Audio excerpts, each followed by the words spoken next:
날마다 쓰는 나의 신앙일기 TV 데일리 큐티 나무향기입니다. 오늘은 하박국 2장 15절에서 17절을 묵상하겠습니다. 이웃에게 술을 마시게 하되 자기의 분노를 더하여 그에게 취하게 하고 그 하체를 드러내려 하는 자에게 화 있을진저 내게 영광이 아니요 수치가 가득한즉 너도 마시고 너희 할례받지 아니한 것을 드러내라. 여호와의 오른손에 잔이 내게로 돌아올 것이라. 더러운 욕이 내 영광을 가리리라. 이는 내가 레바논에 강포를 행한 것과 짐승을 죽인 것 곧 사람의 피를 흘리며 땅과 성읍과 그 안의 모든 주민에게 강포를 행한 것이 내게로 돌아오리라. 하박국 선지자는 바벨론의 야만스러운 행동에 대해 하나님의 심판을 예언하고 있습니다. 그들은 이웃나라를 정복하고 나서 그 이웃나라를 비인간적으로 대우하며 수치스럽게 만들었습니다. 특히 본문 15절에서는 이웃에게 술을 마시게 하고 취하게 만든 후에 수치를 드러내게 하는 악한 술꾼의 모습으로 나오고 있습니다. 바벨론은 자기들의 분노가 담긴 포도주를 다른 나라에 쏟아 부은 것입니다. 그들이 그렇게 한 것을 자랑하고 자신들의 위상을 드러냈다고 생각했지만 하나님께서는 그것이 그들의 영광이 아니라고 말씀하셨습니다. 사람들은 종종 자신이 법을 어기고 다른 사람들에게 포악하게 행하는 것을 자랑합니다. 그렇게 하면 자신이 얼마나 힘이 있고 강한지를 나타낸다고 생각하는 것입니다. 하지만 하나님께서는 그것이 결코 자랑할 만한 것이 아니라고 말씀하십니다. 영광이 아니고 수치가 가득한 것이라고 말씀하십니다. 창세기 4장에서 라멕이 자기 아내들에게 자신의 포악함을 자랑하는 장면이 나옵니다. 23절과 24절입니다. 라멕이 아내들에게 이르되 아다와 실라여 내 목소리를 들으라. 라멕이 아내들이여 내 말을 들으라. 나의 상처로 말미암아 내가 사람을 죽였고 나의 상함으로 말미암아 소년을 죽였도다. 가인을 위하여는 벌이 7배일진데 라멕을 위하여는 벌이 77배이르로다 하였더라.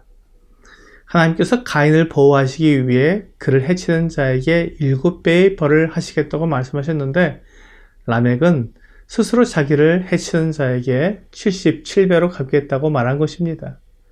그는 이렇게 하여 자기가 가인보다 더 크다고 말한 것입니다. 라멕과 마찬가지로 사람들은 자신의 강함을 자랑하려고 이런 포악함을 말할 때가 있습니다.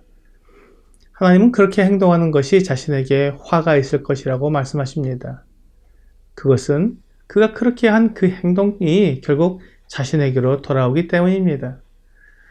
하나님께서 바벨론에게 그 수치가 가득한 잔을 너도 마시고 너희 할례받지 아니한 것을 드러내라고 말씀하십니다. 하나님은 행한 대로 갚으시는 분이십니다. 라멕처럼 행한 것보다 더 크게 갚으시거나 더 적게 갚으시는 것이 아니라 행한 대로 그대로 갚으시는 분이십니다. 그러므로 바벨론이 행한 대로 그도 진노의 잔을 마시게 될 것입니다. 그렇게 될 때 그의 수치가 드러나며 하나님 없는 무할례의 수치가 다 드러나게 될 것입니다. 이스라엘 백성들에게 할례는 매우 중요했습니다. 하나님과 언약의 관계에 있다는 표시인 할례는 그들의 자랑이었으며 그들이 이 세상에 존재하는 이유이기도 했습니다. 그와 반대로 할례 없는 자들은 하나님이 없는 자들이며 우상을 섬기는 자들이기에 그에 대해 매우 부끄럽게 생각했습니다. 바벨론은 우상이 가득한 나라였습니다. 그들이 여러 나라를 정복하면서 그들의 우상에 대해 더 자랑하고 더욱 포악해졌지만 그들이 자랑하던 그 우상이 아무것도 아니며 하나님께서 그들을 다른 나라에 넘겨주실 때 그들이 자랑하던 우상이 깨어지고 불태워짐으로 그들이 받을 수치는 이루 말할 수 없게 될 것입니다. 여호와의 오른손의 잔이 내게로 돌아올 것이라. 더러운 욕이 내 영광을 가리우리라고 말씀하십니다. 바벨론이 자랑하던 그 자랑과 영광보다 그들이 받을 수치가 훨씬 더 클 것입니다. 하나님은 그들에게 진노하실 것입니다. 그들을 사용하셔서 하나님의 심판의 도구가 되게 하셨지만 그들이 자기를 높이고 하나님께 영광을 돌리지 않으며 오히려 우상에게 분향하고 거짓 신들을 섬기는 그 교만함을 하나님께서 징벌하실 것입니다. 이것이 이 세상에 가는 길입니다. 불법과 악행으로 자기 영광을 쌓는 사람의 결국이 이와 같을 것입니다. 17절에서 하나님은 바벨론에 대한 하나님의 심판을 분명히 경고하셨습니다. 대저 내가 레바논에 강포를 행한 것과 짐승을 두렵게 하여 잔해한 것, 곧 사람의 피를 흘리며 땅과 성읍과 그 모든 거민에게 강포를 행한 것이 내게로 돌아오리라. 레바논은 백향목으로 유명한 지방입니다. 백향목은 곧고 단단한 나무로 건축할 때 매우 중요한 자재가 됩니다. 그런데 바벨론이 레바논을 점령한 후에 그들의 성과 집을 건축하기 위해 레바논의 백향목을 심하게 벌목해 갔습니다. 또한 숲이 울창한 곳이기 때문에 야생동물들이 많이 거주했는데 바벨론 사람들이 그 야생동물들을 무분별하게 남획했던 것입니다. 뿐만 아니라 그들의 가장 큰 악행은 사람들의 피를 흘린 것이었습니다. 그들이 땅을 빼앗고 사람들의 일구어 놓은 성읍을 빼앗으며 그 거민들에게 강포를 행했습니다.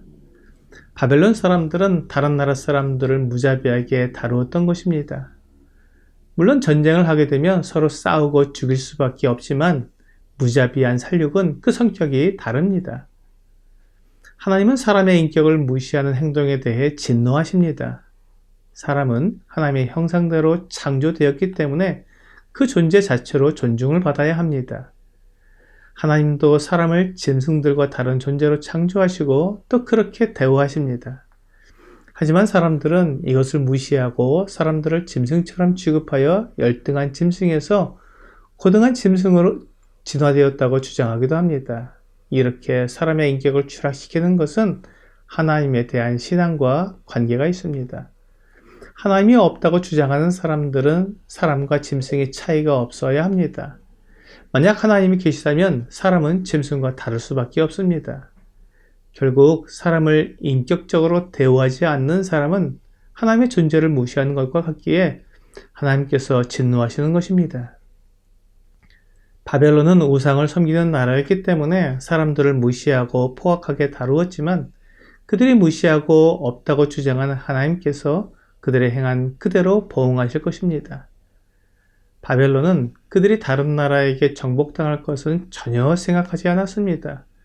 그들은 스스로 천하무적이라고 생각했고 바벨론 성은 결코 함락되지 않을 것이라고 굳게 믿었습니다. 하지만 하나님께서 약속하신 대로 그들이 행한 강포가 그들에게 그대로 돌아가게 될 것입니다. 그때 그들은 후회하게 될 것입니다. 오늘의 적용 질문을 보겠습니다. 행한 대로 보응받는다면 오늘 하루 내가 힘쓸 일은 무엇입니까? 내가 다른 사람들을 어떻게 대하고 있는지 생각해야 합니다. 하나님께서 사람을 하나님의 형상대로 창조하셨다면 나도 사람을 그렇게 존귀하게 대해야 합니다. 오늘 다른 사람을 무시하거나 인격을 모독하는 것이 하나님을 무시하는 일이라는 것을 알고 사람을 귀히 여기며 대우하는 여러분과 제가 되기를 주 예수님의 이름으로 기도합니다.